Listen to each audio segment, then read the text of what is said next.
BJP भले ही कर्नाटक का विधानसभा चुनाव हार गई हो, लेकिन उसके कार्यकर्ताओं का मनोबल टूटा नहीं, वो थके नहीं।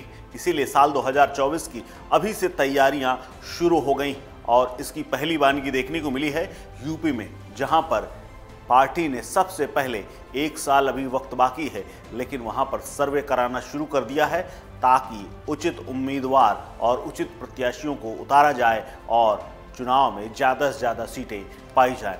इस बार बताया जा रहा है कि बीजेपी ने मिशन 80 रखा है। ऐसे में उसने तैयारियां शुरू कर दी हैं और सर्वे शुरू कर दिया है।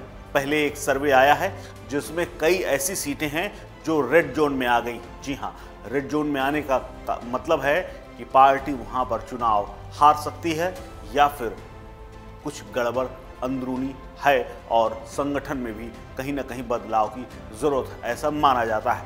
और ऐसे में प्रधानमंत्री नरेंद्र मोदी के ऊपर पूरा दारोमदार आ जाता है कि उन रेड जोन को या रेड सीटों को ग्रीन में वो बदल दें।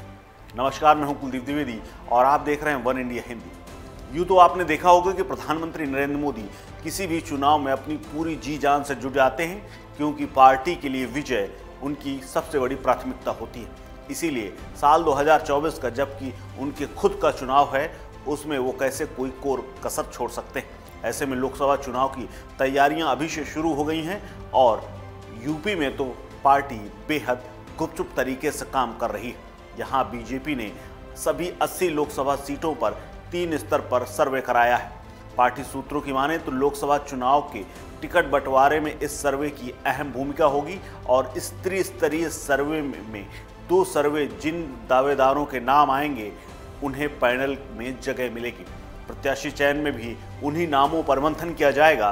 तीनों सर्वे की रिपोर्ट मिलाकर ही पार्टी चुनाव का रोड मैप तैयार करने वाली है। इसको लेकर पार्टी अभी से सजग हो गई है।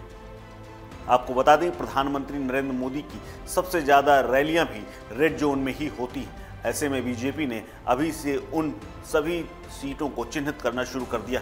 पार्टी का लक्ष्य सभी लोकसभा सीटें जीतने का है, लेकिन सर्वे में जिस तरह से रेड जोन में कुछ सीटें आई हैं, उन सीटों का चयन साल 2014 और 2019 की लोकसभा परिणाम के आधार पर तय किया जाना है। बीजेपी ने सहारनपुर, रामपुर, आजमगढ़, अंबेडकर नगर, अमरोहा, जौनपुर, नगीना, मुरादाबाद, लालगंज, श्रावस्ती, बिजनौर, गाजीपुर, घोसी, संभल, मैनपुरी, रायबरेली को रेड जोन में रखा है। रेड जोन के इन सीटों पर गहन सर्वे कराया जा रहा है। इसके माध्यम से पिछली बार हार के कारणों के साथ ही आगामी चुनाव में जीत के उपाय तलाशे जा रहे हैं। खास बात यह है कि सर्वे को इस तरह अंजाम दिया जा रहा है कि सांसद को पता तक नहीं चल रहा और अंदर ही अंदर पार्टी के कार्यकर्ता वहां जाते हैं और आम लोगों से मिलते हैं, चाहे वो पान की दुकान हो, सरकारी निजी दफ्तर हो। इसके अलावा आम जनों से सीधे डायरेक्ट और इनडायरेक्ट भी लोग बातचीत कर रहे हैं। इस दौरान सदस्य अपनी पहचान छुपाते हैं और रैंडमली किसी भी लोकसभा सीट पर जाकर प्रत्याशी की और नेताओं की एक सूची, जो प्रश्न बने हुए हैं, उनका जवाब तलाशते हैं। इसके अलावा प्रत्याशी बदलने की चुनावी स्थिति, संभावित दावेदार, जातीय समीकरण का भी आकलन किया जाता है। इन सर्वे में जनता के भी चुनावी मुद्दे, योगी मोदी सरकार की योजनाओं की उपलब्धियों का असर, अयोध्या में राम मंदिर, काशी विश्वनाथ कॉरिडोर समेत राष्ट्रवाद के मुद्दे कितने काम आने वाले हैं कि इसकी भी जानकारी जुटाई जाती है।